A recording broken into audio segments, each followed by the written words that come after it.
Welcome to মৌলিক study. মৌলিক স্টাডিতে তোমাদের সবাইকে স্বাগত। আজকে ৭ই জানুয়ারি ২০২৪-এর কারেন্ট অ্যাফেয়ার্সের ইম্পর্টেন্ট প্রশ্ন নিয়ে চলে এলাম। চলো শুরু করা যাক। ১ নম্বর প্রশ্ন, বিশ্বযুদ্ধ অনাথ দিবস বা world day of war orphans ২০২৪ কবে পালিত হলো? এটা ৬ জানুয়ারি পালন করা হলো। প্রতি বছর ৬ জানুয়ারি বিশ্বযুদ্ধ অনাথ দিবস পালন করা হয়। এটি যুদ্ধের সবচেয়ে দুর্বল শিকার যে শিশু, তাদের সংগ্রাম এবং প্রয়োজনীয়তা তুলে ধরার জন্য এটা পালন করা হয়ে আসছে। নিষ্পাপ শিশুদের যুদ্ধের গভীর এবং দীর্ঘস্থায়ী প্রভাবের একটা মর্মস্পর্শী অনুস্মারক হিসেবে এটা কাজ করে।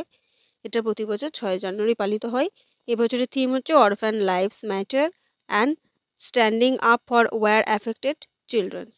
পরের প্রশ্ন ২ নম্বর, সম্প্রতি কে পৃথিবী বিজ্ঞান প্রকল্প চালু করেছেন? এটা হচ্ছে ভারতের প্রধানমন্ত্রী নরেন্দ্র মোদী। ভারত সরকার এবং প্রধানমন্ত্রী নরেন্দ্র মোদী একসঙ্গে পৃথিবী বিজ্ঞান একটি মন্ত্রকের একটি ব্যাপক প্রকল্প পৃথিবী বিজ্ঞান এইটার নামে একটা অ্যাম্বিসিডিয়াস উদ্যোগ চালু করেছে। ৪,৭৯৭ কোটি টাকার বাজেটের সাথে এটা চালু হয়েছে। ২০২১ থেকে ২৬ পর্যন্ত এটা হচ্ছে ভারতের পৃথিবী বিজ্ঞানের অধ্যয়ন করার জন্য এটা হচ্ছে কাজ করবে। পরের প্রশ্ন ৩ নম্বর, সম্প্রতি কে কৃষকদের জন্য তুর ডাল সংগ্রহ পোর্টাল চালু করেছে? এটা হচ্ছে স্বরাষ্ট্রমন্ত্রী অমিত শাহ।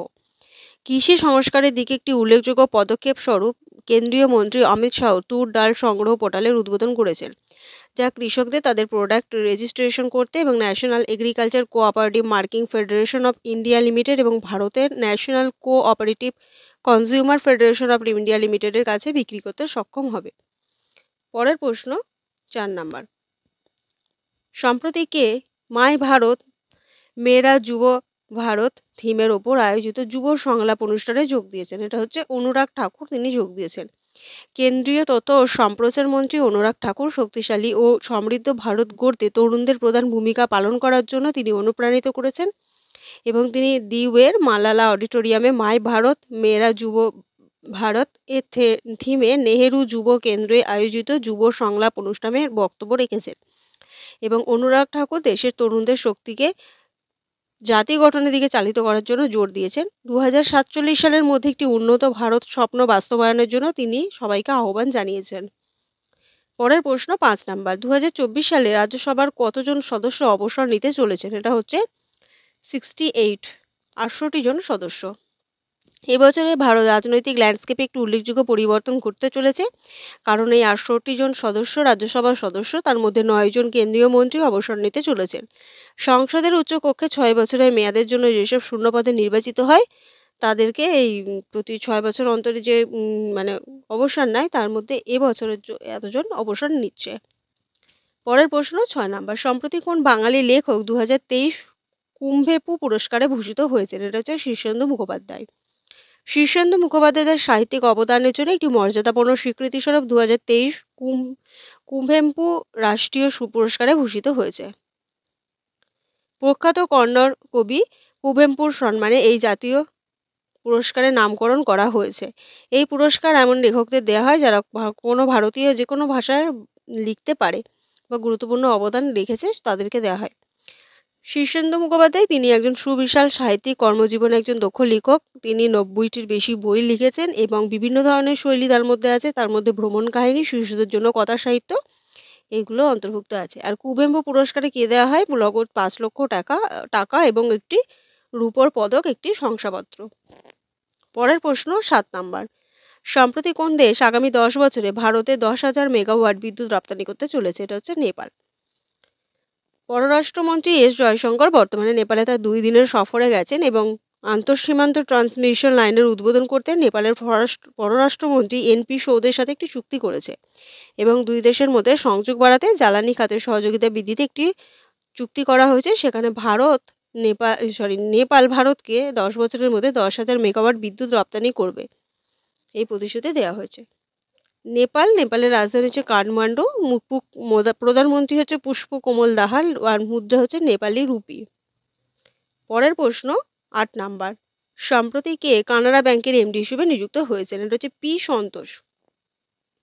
কানাড়া ব্যাংকের চিফ জেনারেল ম্যানেজার পি সন্তোষ নটরাজন সুন্দরের স্থলাভিষিক্ত হয়েছে। নটরাজন সুন্দর তিনি নিজের পদ থেকে অবসর গ্রহণ করছেন। এটা হচ্ছে 5ই জানুয়ারি থেকে কার্যকর হবে। কানাড়া ব্যাংক, এটা হচ্ছে সিইও তো হচ্ছেন কে সত্যনারায়ণ রাজু, প্রতিষ্ঠাতা হচ্ছে আম্বেল সুব্বরাও পাল। প্রতিষ্ঠা হয়েছিল 1906 সালে। সদর দপ্তর হচ্ছে বেঙ্গালুরু।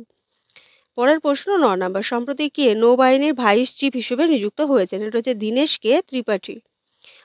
4 জানুয়ারি যেটা 2024 ভাইস অ্যাডমিরাল দীনেশ কে ত্রিপাঠী এভিএসএম এনএম আনুষ্ঠানিকভাবে নৌবাহিনীর ভাইস চিফ হিসেবে দায়িত্ব গ্রহণ করেছেন।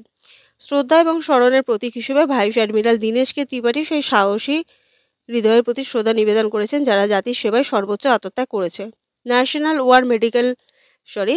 ওয়ার মেমোরিয়ালে পুষ্পস্তবক অর্পণ করা তার কাজটি দেশের জন্য তাদের জীবন দিয়েছে তাদের প্রতি গভীর কর্তব্য শ্রদ্ধার অনুভূতিকে তুলে ধরেছেন। আর নৌবাহিনীতে ভাইস অ্যাডমিরাল ত্রিপাঠীর যাত্রা শুরু হয়েছিল 1 জানুয়ারি 1985 সাল থেকে।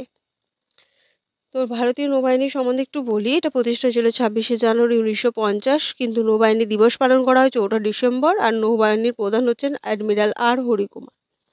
পরের প্রশ্ন এবং লাস্ট প্রশ্ন 10 নাম্বার। সম্প্রতি অ্যাডিডাসে প্রথম কোন রাজ্য গ্লোবাল ক্যাপাসিটি সেন্টার স্থাপন করতে চলেছে? অ্যাডিডাস করতে চলেছে তামিলনাড়ুতে। চীনের বাইরে প্রথম, এই জন্য এটা ইম্পর্টেন্ট প্রশ্ন। অ্যাডিডাস হচ্ছে অ্যাথলেটিক ফুটওয়্যার এবং পোশাক জায়ান্ট কোম্পানি। চীনের বাইরে এশিয়া তার প্রথম এবং একমাত্র গ্লোবাল ক্যাপাসিটি সেন্টার প্রতিষ্ঠার মাধ্যমে তার বিশ্বব্যাপী কার্যক্রম উন্নত করতে চলেছে। এটা হচ্ছে এখানে ইঙ্গিত দিচ্ছে, কারণ চেন্নাই ফেসিলিটি এশিয়াতে, চীনের বাইরে প্রথম এটা হচ্ছে। এই হাবের অবস্থান চেন্নাইয়ের পছন্দ বিশ্বব্যাপী কর্পোরেট ল্যান্ডস্কেপে শহরের ক্রমবর্ধমান বিশিষ্টতাকে প্রতিফলিত করবে। তো অ্যাডিডাস যেহেতু করছে, অ্যাডিডাস সম্বন্ধে একটু বলি। এটা হচ্ছে একটি জার্মান অ্যাথলেটিক পোশাক এবং পাদুকা কোম্পানি। প্রতিষ্ঠাতা হচ্ছে অ্যাটলাফ ড্যাসলার। সদর দপ্তর হচ্ছে জার্মানি। সিইও হচ্ছে বীরজন গুল্ডের। প্রতিষ্ঠা হয়েছিল 1949। তামিলনাড়ু রাজধানী হচ্ছে চেন্নাই। মুখ্যমন্ত্রী এম.কে. স্ট্যালিন। রাজ্যপাল আর.এন. রাভি। ন্যাশনাল পার্ক হচ্ছে Guindy national park, gulf of Mannar national park, Indira sanctuary, Mudumalai national park, Mukurthi national park আর পালানি হিল ন্যাশনাল পার্ক। এই ছিল আজকে সমস্ত ডিটেলস। ভিডিওটা ভালো লাগলে লাইক করো, বন্ধুদের সাথে শেয়ার করো এবং চ্যানেলে নতুন হলে অবশ্যই চ্যানেলটি সাবস্ক্রাইব করো। আজকে এতটুকুই।